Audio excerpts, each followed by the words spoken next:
शांति। 16 मई 2020 की बाप दादा की साकार मुरली के सार में बाबा ने कहा, मीठे बच्चे, अभी ड्रामा का चक्र पूरा होता है। तुम्हें छीरखंड बनकर नई दुनिया में आना है। वहाँ सब छीरखंड है, यहाँ लून पानी है। प्रश्न है आज का, तुम त्रिनेत्री बच्चे किस नॉलेज को जानकर त्रिकालदर्शी बन गए हो? उत्तर में, तुम्हें अभी सारे वर्ल्ड की हिस्ट्री ज्योग्राफी की नॉलेज मिली है। सतयुग से लेकर कलयुग अंत तक की हिस्ट्री ज्योग्राफी तुम जानते हो। तुम्हें ज्ञान का तीसरा नेत्र मिला कि आत्मा एक शरीर छोड़ दूसरा लेती है। संस्कार आत्मा में है। अब बाप कहते हैं, बच्चे नाम रूप से न्यारा बनो, अपने को आत्मा अशरीरी समझो। गीत है आज का, धीरज धर मनुआ। ओम शांति। अब मुरली विस्तार से। कल्प कल्प बच्चों को कहा जाता है और बच्चे जानते हैं। दिल होती है कि जल्दी सतयुग हो जाए तो इस दुख से छूट जाए, परंतु ड्रामा बहुत धीरे धीरे चलने वाला है। बाप धीरज देते हैं, बाकी थोड़े रोज हैं। बड़ों द्वारा भी आवाज सुनते रहेंगे। दुनिया बदलनी है। जो भी बड़े बड़े हैं, पोप जैसे, वह भी कहते हैं दुनिया बदलने वाली है। अच्छा, फिर पीस कैसे होगी? इस समय सब लून पानी है। अभी हम छीरखंड हो रहे हैं। उस तरफ दिन प्रतिदिन लून पानी होते जाते हैं। आपस में लड़ झगड़ कर खत्म होने वाले हैं। तैयारियां भी हो रही हैं। यह ड्रामा का चक्र अब पूरा होता है। पुरानी दुनिया पूरी होती है, नई दुनिया की स्थापना हो रही है। नई दुनिया सो पुरानी दुनिया, पुरानी सो नई दुनिया फिर बनेगी। इसको दुनिया का चक्र कहा जाता है, जो फिरता रहता है। ऐसे नहीं लाखों वर्ष बाद पुरानी दुनिया नई होगी, नहीं। तुम बच्चे अच्छी रीति जान चुके हो, भक्ति बिल्कुल ही अलग है। भक्ति का कनेक्शन रावण के साथ है, ज्ञान का कनेक्शन राम के साथ है। यह तुम अभी समझ रहे हो। अभी बाप को बुलाते भी हो, हे पतित पावन आओ, आकर नई दुनिया स्थापन करो। नई दुनिया में जरूर सुख होता है। अब बच्चे छोटे अथवा बड़े सब जान गए हैं कि अभी घर चलना है। यह नाटक पूरा होता है। हम फिर से सतयुग में जाएंगे। फिर 84 जन्मों का चक्र लगाना है। स्व आत्मा को दर्शन होता है। सृष्टि चक्र का, अर्थात आत्मा को ज्ञान का तीसरा नेत्र मिला है। उसको कहा जाता है त्रिनेत्री। अभी तुम त्रिनेत्री हो और सभी मनुष्यों को यह स्थूल नेत्र है। ज्ञान का नेत्र कोई को नहीं है। त्रिनेत्री बने तब त्रिकालदर्शी बने, क्योंकि आत्मा को ज्ञान मिलता है ना। आत्मा ही एक शरीर छोड़ दूसरी लेती है। संस्कार आत्मा में रहते हैं। आत्मा अविनाशी है। अब बाप कहते हैं, नाम रूप से न्यारा बनो, अपने को अशरीरी समझो, देह नहीं समझो। या भी जानते हो, हम आधा कल्प से परमात्मा को याद करते आए हैं। इसमें जब जास्ती दुख होता है तब जास्ती याद करते हैं। अभी कितना दुख है, आगे इतना दुख नहीं था। जब से बाहर वाले आए हैं तब से यह राजाएं लोग भी आपस में लड़े हैं, जुदा जुदा हैं। सतयुग में तो एक ही राज्य था। अभी हम सतयुग से लेकर कलयुग अंत तक हिस्ट्री ज्योग्राफी समझ रहे हैं। सतयुग त्रेता में एक ही राज्य था। ऐसे एक ही डिनाइस्टी कोई की होती नहीं। क्रिश्चियन में भी देखो फूट है। वहां तो सारा विश्व एक के हाथ में रहता है। वह सिर्फ सतयुग त्रेता में ही होता है। यह बेहद की हिस्ट्री ज्योग्राफी अभी तुम्हारी बुद्धि में है और कोई सत्संग में हिस्ट्री ज्योग्राफी अक्षर नहीं सुनेंगे। वहाँ तो रामायण महाभारत आदि ही सुनते हैं। यहाँ वह बातें हैं नहीं। यहाँ है वर्ड की हिस्ट्री ज्योग्राफी। तुम्हारी बुद्धि में है, ऊंचते ऊंच हमारा बाप है। बाप का शुक्रिया है जिसने सारा ज्ञान सुनाया है। एक आत्माओं का झाड़ है, दूसरा है मनुष्यों का झाड़। मनुष्यों के झाड़ में ऊपर में कौन है? ग्रेट ग्रेट ग्रैंडफादर ब्रह्मा को ही कहेंगे। यह जानते हैं ब्रह्मा मुख्य है, परंतु ब्रह्मा के पीछे क्या हिस्ट्री ज्योग्राफी है यह कोई नहीं जानते। अभी तुम्हारी बुद्धि में है, ऊंचते ऊंच बाप रहते भी हैं परम धाम में। फिर सूक्ष्म वतन को का भी तुमको मालूम है। मनुष्य ही फरिश्ता बनते हैं, इसलिए सूक्ष्म वतन दिखाया है। तुम आत्माएं जाती हो, शरीर तो सूक्ष्म वतन में ही जाएगा, सूक्ष्म वतन में नहीं जाएगा। जाते कैसे हैं? उनको कहा जाता है तीसरा नेत्र, दिव्य दृष्टि अथवा ध्यान भी कहते हैं। तुम ध्यान में ब्रह्मा विष्णु शंकर को देखते हो। लोग दिखलाते हैं शंकर के आंख खोलने से विनाश हो जाता है। अब इनसे तो कोई समझ न सके। अभी तुम जानते हो विनाश तो ड्रामा अनुसार होना ही है। आपस में लड़कर विनाश हो जाएंगे। बाकी शंकर क्या करते हैं? यह ड्रामा अनुसार नाम रख दिया है तो समझना पड़ता है। ब्रह्मा विष्णु शंकर तीन हैं। स्थापना के लिए ब्रह्मा को रखा है, पालना के लिए विष्णु को, विनाश के लिए शंकर को रख दिया है। वास्तव में यह बना बनाया ड्रामा है। शंकर का पार्ट कुछ भी है नहीं। ब्रह्मा विष्णु का पार्ट तो सारे कल्प में है। ब्रह्मा सो विष्णु, विष्णु सो ब्रह्मा। ब्रह्मा के भी 84 जन्म पूरे हुए तो विष्णु के भी पूरे हुए। शंकर तो जन्म मरण से न्यारा है, इसलिए शिव और शंकर को फिर मिला दिया। वास्तव में शिव का तो बहुत पार्ट है। पढ़ाते हैं भगवान को कहा जाता है नॉलेजफुल। अगर वह प्रेरणा से कार्य करता तो सृष्टि चक्र का ज्ञान कैसे देता? इसलिए बाप समझाते हैं बच्चे, प्रेरणा की कोई बात ही नहीं, बाप को तो आना पड़ता है। बाप कहते हैं बच्चे, मेरे में सृष्टि चक्र का ज्ञान है, मेरे को यह पार्ट मिला हुआ है, इसलिए मुझे ही ज्ञान सागर नॉलेजफुल कहते हैं। नॉलेज किसको कहा जाता है? वह तो जब मिले तब पता पड़े। मिला ही नहीं है तो अर्थ का कैसे मालूम पड़े? आगे तुम भी कहते थे ईश्वर प्रेरणा करते हैं, वह सब कुछ जानते हैं।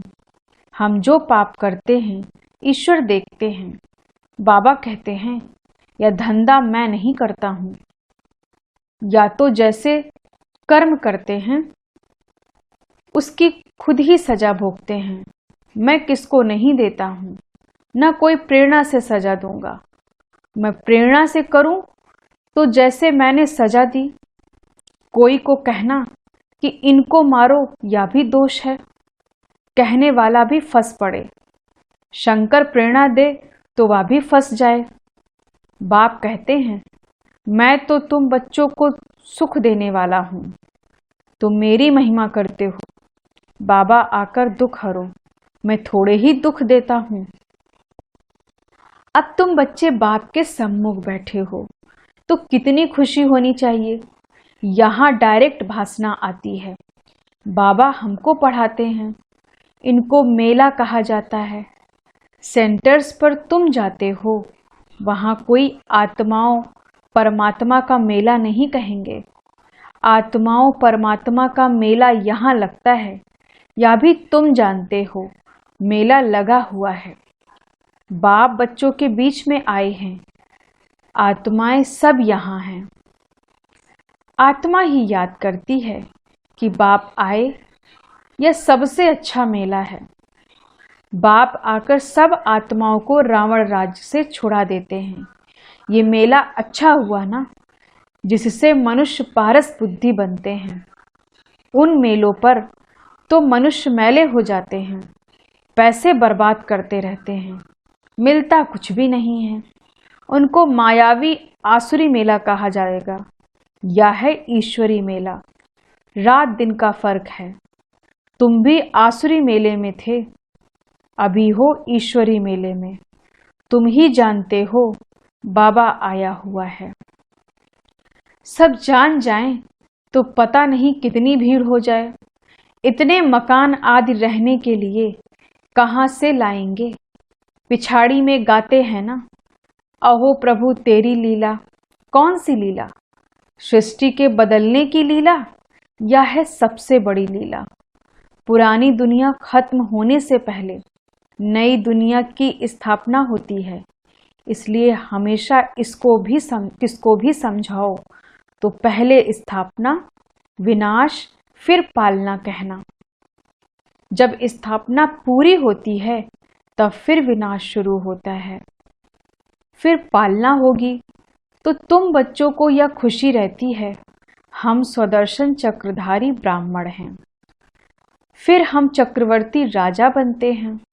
यह कोई को पता नहीं इन देवताओं का राज कहाँ गया, नाम निशान गुम हो गया है। देवता के बदले अपने को हिंदू कह देते हैं। हिंदुस्तान में रहने वाले हिंदू हैं। लक्ष्मी नारायण को तो ऐसे कभी नहीं कहेंगे, उन्हों को तो देवता कहा जाता है। तो अब इस मेले में ड्रामा अनुसार तुम आए हो, यह ड्रामा में नूद है। धीरे धीरे वृद्धि होती रहेगी। तुम्हारा जो कुछ पाठ चल रहा है फिर कल्प बाद चलेगा। यह चक्र फिरता रहता है।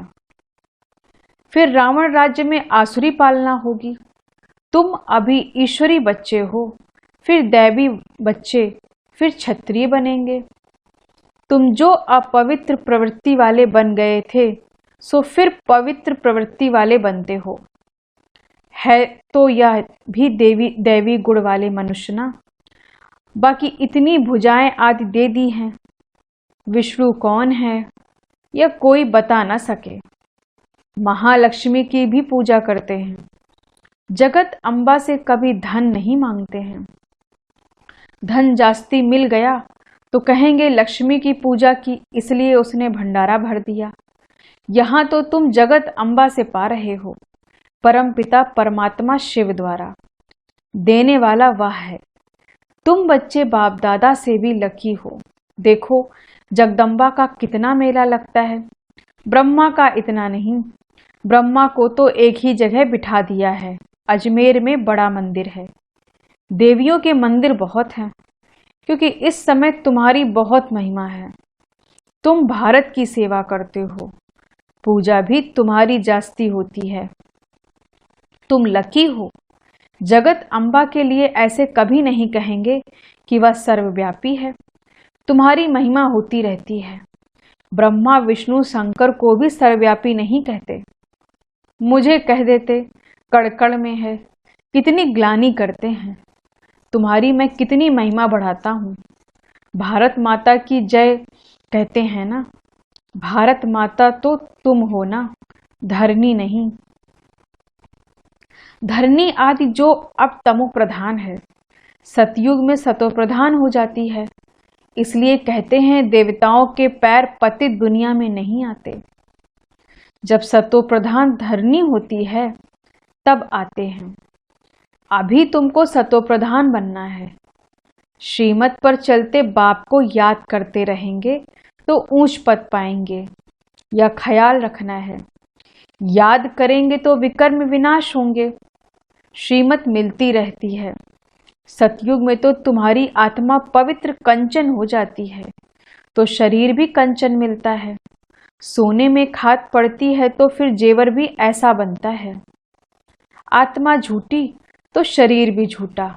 खाद पड़ने से सोने का मूल्य भी कम हो जाता है। तुम्हारा मूल्य अब कुछ भी नहीं है। पहले तुम विश्व के मालिक 24 कैरेट थे, अभी 9 कैरेट कहेंगे। या बाप बच्चों से रूह रिहान करते हैं। बच्चों को बैठ बहलाते हैं। जो तुम सुनते सुनते चेंज हो जाते हो, मनुष्य से देवता बन जाते हो। वहां हीरे जवाहरातों के महल होंगे, स्वर्ग तो फिर क्या, वहां के शूबी रस आदि भी तुम पीकर आते हो। वहां के फल ही इतने बड़े बड़े होते हैं, यहाँ तो मिल ना सके। सूक्ष्म वतन में तो कुछ है ही नहीं। अभी तुम प्रैक्टिकल में जाते हो। यह है आत्मा और परमात्मा का मेला। इनसे तुम उज्जवल बनते हो। तुम बच्चे जब यहाँ आते हो तो फ्री हो, घर बार धंधे आदि का कोई फुरना नहीं है, तो यहाँ तुमको याद की यात्रा में रहने का चांस अच्छा है। वहां तो घर घाट आदि याद आता रहेगा, यहाँ तो कुछ है नहीं। रात को 2 बजे उठकर यहाँ बैठ जाओ। सेंटर्स पर तो रात को तुम जा नहीं सकते, यहाँ तो सहज है। शिव बाबा की याद में आकर बैठो, और कोई याद ना आए, यहाँ तुमको मदद भी मिलेगी। सवेरे जल्दी सो जाओ, फिर सवेरे उठो। 3 से 5 बजे तक आकर बैठो। बाबा भी आ जाएंगे, बच्चे खुश होंगे। बाबा है योग सिखलाने वाला, या भी सीखने वाला है, तो दोनों बाप और दादा आ जाएंगे। फिर यहाँ और वहाँ योग में बैठने के फर्क का भी पता पड़ेगा। यहाँ कुछ भी याद नहीं पड़ेगा, इसमें फायदा बहुत है। बाबा राय देते हैं, यह बहुत अच्छा हो सकता है। अब देखें, बच्चे उठ सकते हैं। कईयों को सवेरे उठने का अभ्यास है। तुम्हारा संन्यास है 5 विकारों का, और वैराग्य है सारी पुरानी दुनिया से। अच्छा, मीठे मीठे सिक्के लदे बच्चों प्रति माता पिता बाप दादा का याद प्यार और गुड मॉर्निंग। रूहानी बाप की रूहानी बच्चों को नमस्ते। हम रूहानी बच्चों की रूहानी बाप दादा को गुड मॉर्निंग, नमस्ते नमस्ते नमस्ते। धारणा के लिए मुख्य सार। अभी सृष्टि बदलने की लीला चल रही है, इसलिए स्वयं को बदलना है, छीरखंड होकर रहना है। दूसरी पॉइंट, सवेरे उठकर एक बाप की याद में बैठना है, उस समय और कोई भी याद ना आए। पुरानी दुनिया से बेहद का वैरागी बन 5 विकारों का संन्यास करना है। वरदान है आज बाबा का, किनारा करने के बजाय हर पल बाप का सहारा अनुभव करने वाले निश्चय बुद्धि विजयी भव। किनारा करने के बजाय हर पल बाप का सहारा अनुभव करने वाले निश्चय बुद्धि विजयी भव। विस्तार से, विजयी भव के वरदानी आत्मा हर पल स्वयं को सहारे के नीचे अनुभव करती है। उनके मन में संकल्प मात्र भी बेसहारे व अकेलेपन का अनुभव नहीं होता। कभी उदासी या अल्पकाल के हद का वैराग्य नहीं आता। वे कभी किसी कार्य में, समस्या में व्यक्ति से किनारा नहीं करते, लेकिन हर कर्म करते हुए, सामना करते हुए, सहयोगी बनते हुए बेहद की वैराग्य वृत्ति में रहते हैं। स्लोगन है आज का, एक बाप की कंपनी में रहो और बाप को ही अपना कंपेनियन बनाओ। एक बाप की कंपनी में रहो और बाप को ही अपना कंपेनियन बनाओ। ओम शांति। धन्यवाद बाबा, धन्यवाद।